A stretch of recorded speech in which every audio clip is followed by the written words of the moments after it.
Hello दोस्तों, स्वागत है आपका अपने YouTube चैनल सब्जेक्ट बिस्टो पर। दोस्तों सभी दोस्तों को 15 अगस्त की बहुत बहुत हार्दिक शुभकामनाएं दोस्तों। और जैसा कि आप सभी जानते हैं कि हम आपको संधि पढ़ा रहे थे दोस्तों, और संधि में आपको हमने स्वर संधि पढ़ा दी है। और आज हमारा जो दूसरा पार्ट है संधि का, व्यंजन संधि, आज हम उसको डिस्कस करेंगे। उससे पहले दोस्तों मैं आपको कुछ बताना चाहता हूँ जो मैंने फर्स्ट लेक्चर में शायद नहीं बताइए दोस्तों, ठीक है। क्योंकि मैंने आपको बताया था कि संधि क्या होती है। मैंने कहा था कि संधि वर्णों के मेल को हम क्या कहते हैं, संधि। वर्ण हमारे क्या होते हैं दोस्तों, व्यंजन और स्वर दोनों को हम क्या कहते हैं, वर्ण। यानी कि हमारे मात्राएं और जो हमारे अक्षर होते हैं, व्यंजन होते हैं, उनको हम क्या कहते हैं, वर्ण। वर्ण हमारे कितने हिंदी के अंदर 52 दोस्तों, और 11 मात्राएं हैं उसके अंदर, ठीक है। तो दोस्तों हमने कहा कि वर्णों के मेल को संधि कहते हैं। अगर मैं बात करता था स्वर संधि की दोस्तों, तो स्वर संधि में क्या होता है, जो संधि स्वर प्लस स्वर से मिलकर बनी होती है उसको स्वर संधि कहते हैं। यानी कि जिन संधियों के अंदर मात्रा व मात्राओं का मेल हो रहा है, मात्रा व मात्राओं का मेल हो रहा है, उसको स्वर संधि कहते हैं। और इसकी हमने डिटेल में चर्चा पिछले लेक्चर में कर ली है दोस्तों। आज हम बात करते हैं व्यंजन संधि की। व्यंजन संधि किसको कहते हैं, आप देखेंगे जरा, व्यंजन संधि किसको कहते हैं। व्यंजन संधि दोस्तों देखो, व्यंजन संधि मैंने यहाँ पे मेंशन किया है। व्यंजन संधि के अंदर पहला वर्ण हमेशा क्या होगा दोस्तों, व्यंजन होगा। व्यंजन संधि के अंदर पहला वर्ण हमेशा वर्ण होगा। यानी कि आप कह सकते हैं यदि किसी भी शब्द के अंदर जो हमारा संधि वाला वर्ण है, यदि वह व्यंजन है, संधि वाला वर्ण है, यदि वह व्यंजन है, और दूसरा वर्ण चाहे व्यंजन हो या स्वर हो, तो उससे कोई फर्क नहीं पड़ता। पर पहले शब्द में जिसके साथ में संधि हो रही होगी वह वर्ण हमेशा और हमेशा व्यंजन होगा, और जिसके साथ में हम संधि करेंगे वह व्यंजन या स्वर में से कोई भी हो सकता है दोस्तों, ठीक है। तो हम कहते हैं कि व्यंजन संधि उसको कहते हैं यदि किसी शब्द का जो दूसरा, जिसके साथ में हमारा क्या होता है, यदि किसी शब्द का अंतिम वर्ण व्यंजन हो और दूसरे शब्द का जिसके साथ में संधि की जा रही है वह चाहे व्यंजन हो और चाहे स्वर हो, तो वहाँ पर होने वाली संधि हमेशा क्या होगी दोस्तों, व्यंजन संधि होगी। इसको हम जरा इसके उदाहरण से समझेंगे दोस्तों, ठीक है। इसको हम जरा इसके उदाहरण से समझेंगे और फिर बात करेंगे कि किस प्रकार हमने इसको बताया दोस्तों। जैसे दोस्तों अगर मैं बात करूँ, जैसे मैंने बोला, यहाँ पर मैं लिखता हूँ व्यंजन संधि के 1-2 लिख देता हूँ एग्जाम्पल, उदाहरण। देखिए दोस्तों, यदि मैंने कहा कि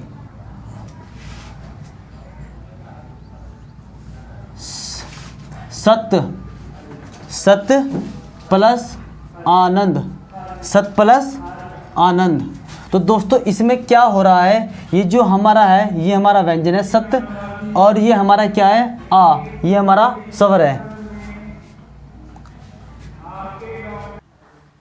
तो दोस्तों हम आपको बता रहे हैं कि सत्य में जो आदत तय है दोस्तों, आप याद रखेंगे कि जिसके भी नीचे ये हलंत लग जाएगा वह आधा शब्द कहलाएगा। जिसके भी अंत में, जिसके भी साथ में हलंत लग जाएगा वह आधा शब्द कहलाएगा। तो सत्य प्लस आनंद, ये इसमें क्या है दोस्तों, ये यहाँ पर व्यंजन हो गया है, और ये यहाँ पर क्या हो गया दोस्तों, स्वर। तो दोस्तों मैं कह रहा था कि यदि किसी शब्द में ये वाला वर्ण हमेशा क्या होगा, व्यंजन होगा, और उसके बाद आने वाला चाहे व्यंजन हो चाहे स्वर हो, उससे कोई फर्क नहीं पड़ता। तो इस प्रकार से जो संधि होगी दोस्तों वो हमेशा व्यंजन संधि होगी दोस्तों। वो हमेशा कौन सी संधि होगी, व्यंजन संधि होगी। जैसे अगर मैं बात करूँ यहाँ पर, तो इसके कुछ नियम है। ये बन जाएगा हमारा सत्य धन आनंद, तो हम इसके कह देंगे सदानंद, ठीक है दोस्तों, सदानंद, ठीक है दोस्तों, सदानंद। दोस्तों अब आप सोच रहे होंगे कि ये यहाँ पर तो आधा तय था और ये यहाँ पर पूरा द कैसे आ गया। इसको मैं रूल के साथ में आपको बताता हूँ, इसी के ऊपर हम चर्चा करते हैं। तो दोस्तों मैंने सिर्फ आपको बताया कि ये वाला वर्ण हमेशा क्या होगा, व्यंजन होगा। और यहाँ पर आने वाला वर्ण या व्यंजन कोई भी हो सकता है, वर्ण स्वर हो सकता है या व्यंजन हो सकता है। तो इस प्रकार से जो संधि होगी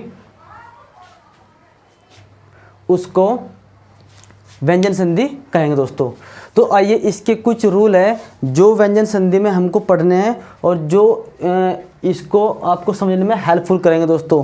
मैंने यहाँ पर 5 रूल मेंशन किए हैं और आई होप इनसे आपकी ये संधि कवर हो जाएगी दोस्तों। व्यंजन संधि दोस्तों बहुत ही टिपिकल संधि है, तो इसको जरा आप ध्यान से देखना, ठीक है। देखिए दोस्तों, मैंने यहाँ पे लिखा है यदि क च ट त प के बाद, तो ठीक है चलो। तो दोस्तों अब हम इसके जो नियम है उन पर चर्चा करते हैं दोस्तों। देखो, यदि क च ट त प के बाद कोई स्वर या स्पर्श व्यंजन का तीसरा चौथा वर्ग या य र ल व आए तो क च ट त प के स्थान पर ग ज ड द ब होगा। दोस्तों मैं आपको ज़रा यहाँ पर बता देता हूँ। पहले तो आप समझना होगा कि आप स्पर्श व्यंजन हम किन वर्णों को कहते हैं। जैसे मैं यहाँ पे लिखता हूँ क ख ग घ ड़ अड़ च छ च छ ज झ अय ट ठ ड ढ अण त थ द ध न प फ ब भ म। तो दोस्तों हमारे ये कहलाते हैं मूल स्पर्श व्यंजन, मूल स्पर्श व्यंजन। तो हम इस वाले रो को हम बोलते हैं पहला वर्ग, इसको सेकंड वर्ग, और इसको थर्ड वर्ग, और इसको फोर्थ वर्ग, और इसको फिफ्थ वर्ग। ठीक है दोस्तों, ऐसे चलते हैं। ओके, तो यहाँ पर अब आप इनको ज़रा देखिएगा। हमने कहा कि यदि कचट तप, यदि किसी शब्द के अंदर कचट तप, इसको आप पढ़ेंगे कचट तप, कचट तप, कचट तप। यदि किसी शब्द में कचट तप के बाद कोई स्वर या स्पर्श व्यंजन का तीसरा चौथा, तीसरा दोस्तों ये वाली रो या ये वाली कॉलम, ये वाली कॉलम या ये वाली कॉलम, यदि कचट तप के बाद स्पर्श व्यंजन का तीसरा या चौथा वर्ग का कोई भी वर्ण आए या य र ल व में से कोई एक वर्ण आए तो हमेशा क च ट तप के स्थान पर गजड़दब हो जाएगा। हमेशा क चट तप के स्थान पर क्रम से, दोस्तों यहाँ पर आपको मेंशन कर लेना है, क्रम से गजड़दब हो जाएगा। जैसे अगर हम बात करते हैं इसके एग्जाम्पल की, जैसे मैंने यहाँ पर एग्जाम्पल लिया है दिक प्लस गज। दोस्तों दिक, ये जो क है इसके नीचे लगा हुआ है हलंत, तो ये इस प्रकार से आधा क है यहाँ पर। तो दिक धन गज, आप इसको ऐसे भी पढ़ सकते हैं, दिक धन गज, प्लस को हम क्या पढ़ सकते हैं, धन, धन आवेश है ना दोस्तों, तो दिक धन गज। अब मैंने कहा कि क के स्थान पर क्या हो जाएगा दोस्तों, क के स्थान पर क्रम से ग आ जाएगा। तो ये आधा क था इसलिए आधा ग बन गया दोस्तों, यहाँ पर आपको दिख रहा होगा। तो दिक धन गज ये बन जाएगा दिग्गज, ये गज तो जू का तो हो जाएगा, इस क के स्थान पर ये आधा क है दोस्तों, तो यहाँ पर भी आधा ग हो जाएगा। ठीक है, तो आपको ऐसे समझना है। अब यहाँ पर बात आई दिक धन अंबर, दिक धन अंबर। अब फिर से क आ गया दोस्तों, तो क के स्थान पर क्या आना है, ग, और कैसा ग आना है। अब दोस्तों यहाँ पर क्या देखा आपने, यहाँ पर ग पूरा आ गया। अब आप सोच रहे होंगे कि सर आप तो कह रहे थे कि आधा क आएगा तो आधा ग आएगा, पर दोस्तों ये आधा क तो है, पर इसका जो मेल हो रहा है या इसकी जो संधि हो रही है वो मात्रा के साथ हो रही है, और मात्रा कौन सी दोस्तों, अ। तो इस प्रकार से ये आधा ग और ये आ की जो मात्रा है इस ग को क्या कर देता है, पूरा। इस प्रकार से बन जाएगा दिगंबर। दोस्तों आई होप आपको ये मेरी बातें समझ में आ रही होगी। अब मैं बात करता हूँ सठ धन यंत्र। तो यहाँ पर भी ट क्या है दोस्तों, आधा है, तो सठ धन यंत्र। इस प्रकार से ट के स्थान पर क्या बताया दोस्तों मैंने, ट के स्थान पर हमारा आ जाएगा ड, ट के स्थान पर ड क्रम से। ठीक है, तो ये सट धन यंत्र, ये बन जाएगा षड यंत्र। ये डे भी दोस्तों यहाँ पर क्या है, आधा, क्योंकि इसके नीचे क्या लगा है दोस्तों, हलंत। आपको इन चीज़ों का विशेष तौर पर ध्यान रखना है दोस्तों, ठीक है। हम बात करते हैं सत धन आनंद, सत धन आनंद। अब ये व्यंजन हो गया और ये स्वर हो गया दोस्तों, तो ये भी क्या है दोस्तों हमारी, आपको पता है कौन सी संधि है, व्यंजन संधि। तो सत धन आनंद ये बन जाएगा, तय के स्थान पर क्या होगा दोस्तों, तय के स्थान पर द, तो ये बन जाएगा द, और ये आ का डंडा, तो आ का डंडा जुगा तू हो जाएगा, ये हो जाएगा पूरा, तो हो जाएगा सदानंद, सत धन आनंद सदानंद, ठीक है दोस्तों, सदानंद। और दोस्तों यदि वहाँ पर आपको ओनली और ओनली क्या दे दी जाए, संधि, तो आप इसको किस प्रकार पहचानेंगे दोस्तों, इसमें ट्रिक ये सिर्फ ट्रिक क्या दोस्तों, ये तो कंसेप्ट ही समझ लो आप कि इनकी संधि के अंदर आपको हलंत दिखाई पड़ जाएगा, हलंत दिखाई पड़ जाएगा। तो हलंत से आप पहचान सकते हैं कि ये संधि कौन सी होगी दोस्तों, व्यंजन संधि होगी। कौन सी संधि होगी दोस्तों, ये व्यंजन संधि होगी, ठीक है।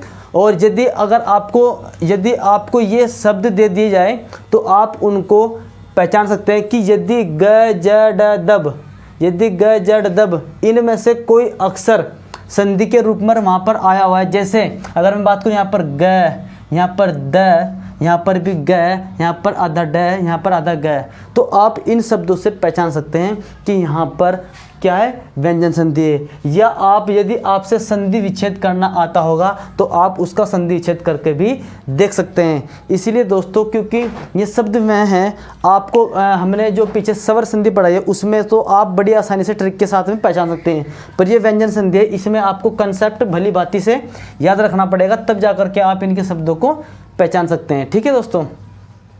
अब बात करते हैं दोस्तों रूल नंबर 2 की। दोस्तों व्यंजन संधि का ये रूल नंबर 2 है। अब ये संधि पूरी नहीं हुई दोस्तों, अभी हमने इसका आपको सिर्फ एक नियम बताया है। अब हम बात करें रूल नंबर 2 की।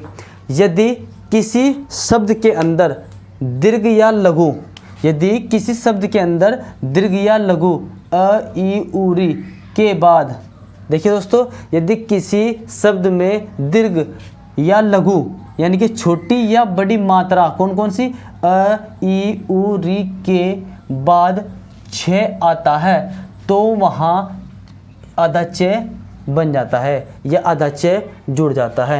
देखिए दोस्तों हम बात करते हैं इसके एग्जाम्पल की।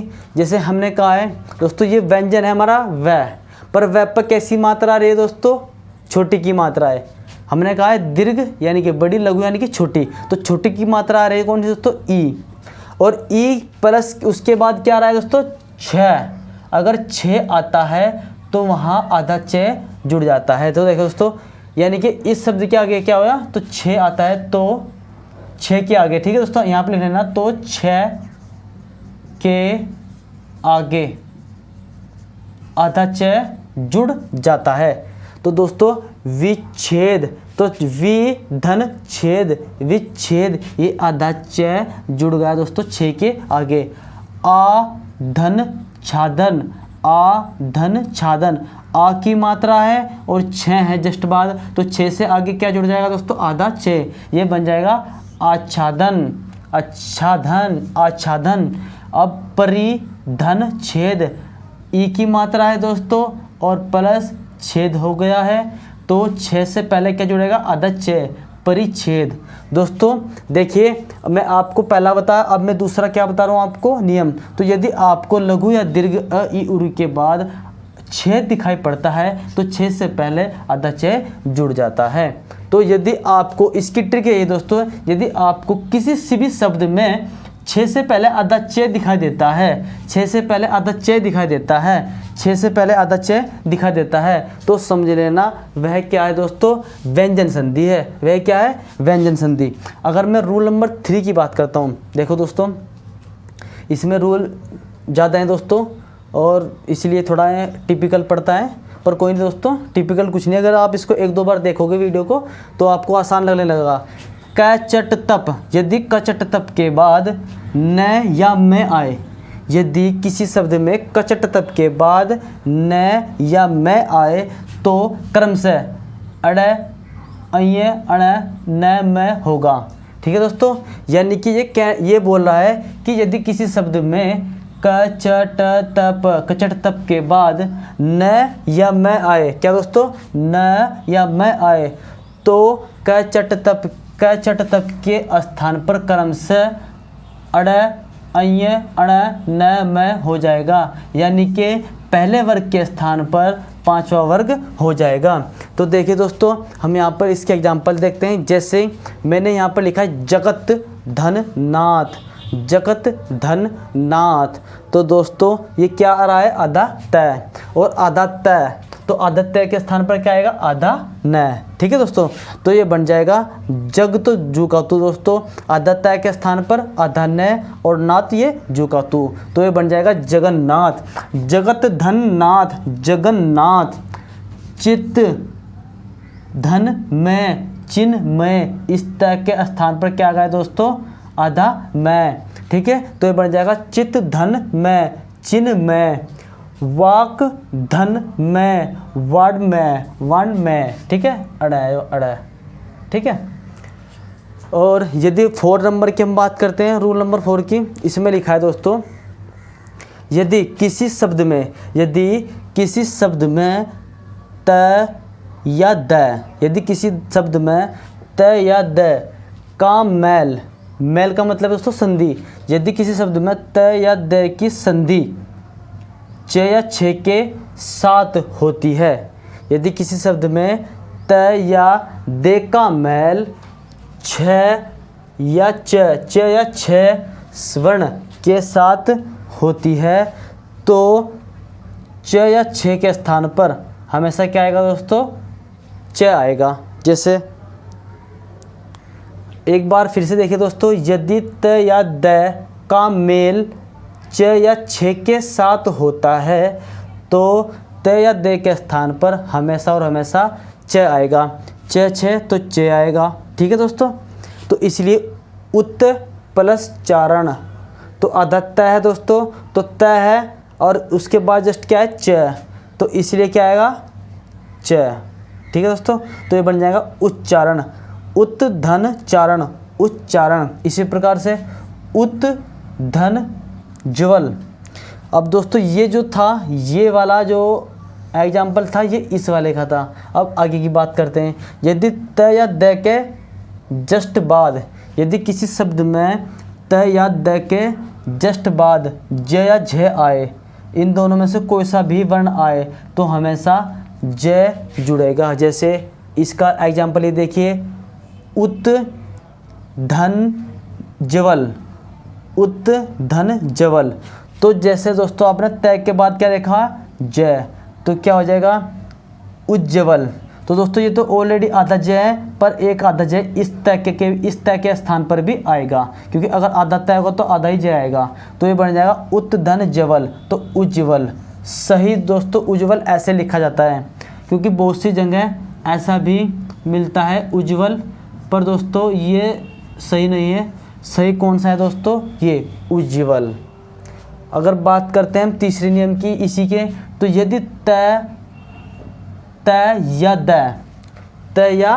द, दोस्तों हमने कुछ गलती कर दिया शायद, हाँ यहाँ पे लिखते हैं ये, यदि त या द का मेल ड या ढ के साथ होता है तो हमेशा त या द के स्थान पर ड वर्ण आ जाता है। जैसे इसका एग्जाम्पल देखिए, उत धन डयन, उत धन डयन, तो बन जाएगा उड्डयन। ये दोस्तों हलंत लगाए तो इसलिए आधा ड है, ये है उड्डयन। ठीक है, तो दोस्तों आपको यहाँ पे ज़्यादा जोर नहीं देना है दिमाग पर, क्योंकि दोस्तों देखना, यदि त द आपको याद रखना, यदि त द के बाद च छ आता है तो च आ जाएगा, यदि त द के बाद ज झ आता है तो ज आ जाएगा, यदि त द के बाद ट ठ आता है तो ट आ जाएगा। ठीक है, और यदि त द के बाद ड ढ आता है तो ड आ जाएगा। तो आपको ज़्यादा जोर नहीं देना है दोस्तों। ठीक है, अब हम बात करते हैं इसके 5वें नियम की दोस्तों। यदि मैं वर्ण के बाद स्पर्श व्यंजन के 5वें वर्ग को छोड़कर, दोस्तों ये मैं के बाद, यदि मैं के बाद स्पर्श व्यंजन, ये सारे हमारे क्या है दोस्तों, स्पर्श व्यंजन, स्पर्श व्यंजन के पांचवें वर्ग को, इस वर्ग को दोस्तों छोड़ करके, इसको छोड़ करके, ठीक है, इसको छोड़ करके